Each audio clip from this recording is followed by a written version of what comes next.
Belle journée à toutes et à tous et bienvenue dans une nouvelle vidéo de la série Vite un livre où j'essaye de vous parler en 3 minutes chrono d'un ouvrage. Aujourd'hui, je voulais vous faire découvrir Lune en brume de Hope Mirrlees, publié par Calidor dans sa collection L'âge d'or de la fantasy. Car oui, Lune en brume est un roman qui a été écrit ou qui est paru initialement en tout cas en 1926 et qui pourtant, à plus d'un siècle de distance, reste très intéressant à lire. C'est l'histoire de Maître Nathaniel Chanteclair, l'estimable maire de Lune en brume, capitale de Dorimar, une contrée nichée tout contre le royaume de Faerie, qui se retrouve en pleine tourmente. Son fils est accusé d'avoir consommé des fruits féeriques. Alors dans ce pays, tout lien avec fantasy, avec la féerie pardon, est proscrit. On ne mentionne même pas l'existence de fruits féeriques, on utilise des moyens détournés pour mentionner le problème, et donc c'est très difficile pour le maire de lutter contre le trafic des fruits féeriques s'il ne peut même pas parler de fruits féeriques. Et il ne comprend pas pourquoi son fils aurait pu en prendre. Sa fille est aussi concernée par une sorte d'enchantement qui aurait eu lieu dans le pensionnat de jeunes filles.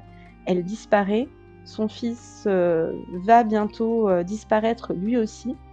Et donc on a ce maire, à la fois ce maire en proie à des difficultés dans sa ville, des difficultés politiques, des difficultés amicales, des difficultés ensuite conjugales avec sa femme, mais aussi ce père qui veut sauver ses enfants d'un phénomène qu'il ne comprend pas.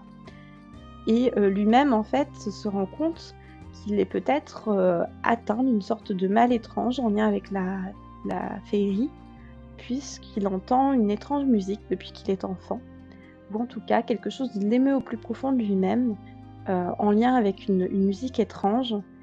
Donc il ne sait pas trop ce qui lui arrive, il craint de tomber dans la folie.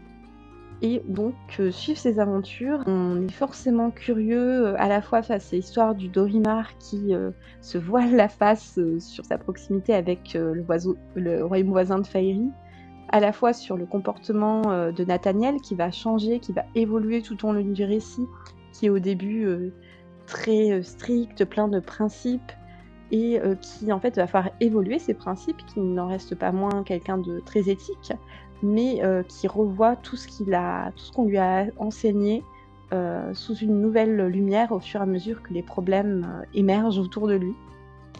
Et les dynamiques familiales, c'est ce qui m'a le plus étonnée. On voit que les personnages sont assez stéréotypés. Mes personnages secondaires évoluent également. En fait, au final, c'est tout le Dorimar qui évolue au fil du récit et ça, c'est passionnant à regarder. Donc cette édition de Calidor comprend aussi de nombreuses illustrations de Hugo de Faucompré qui traduisent bien toutes les composantes du récit. Sont tour à tour oniriques, inquiétantes, mystérieuses ou alors beaucoup plus précises et presque ancrées dans le réel. Donc je pense que ce sont des campagnes indispensables à la lecture, qui ne font que renforcer sa qualité. C'est vraiment une très belle édition. Et voilà, je pense que Lune en brume, comme Dorimar, est un curieux objet, un artefact du passé, plein de mystères, de poésie, mais aussi d'humour fantasque. Une petite gemme sortie d'un grenier.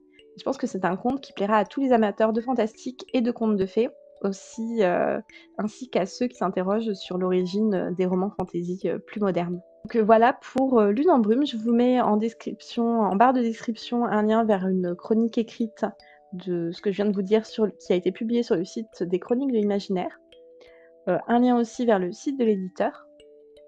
Et si vous avez aimé cette vidéo, n'hésitez pas à me le dire en commentaire ou à vous abonner, à me suivre sur les réseaux sociaux.